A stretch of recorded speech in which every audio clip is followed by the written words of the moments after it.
It started last summer, the kind of heat that clings to your skin and makes even the simplest tasks feel exhausting. I had just moved into a modest apartment on the edge of town, trying to find my footing after a messy breakup.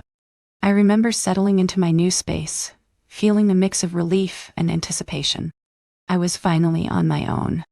At first, everything was fine. My neighbors were quiet, and I kept to myself, spending evenings reading or watching late-night shows. However, about 2 weeks into living there, I began to notice something odd. It was small at first, a faint tapping sound coming from my living room when I was in the kitchen. It would happen only occasionally, just enough to catch my attention.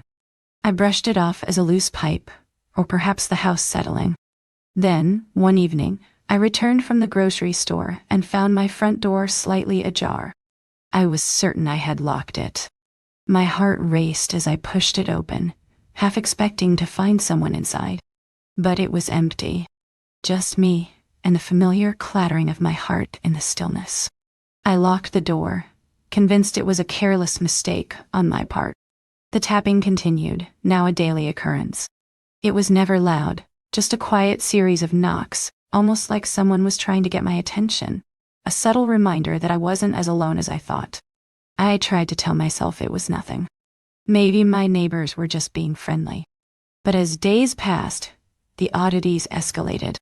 I started discovering little things.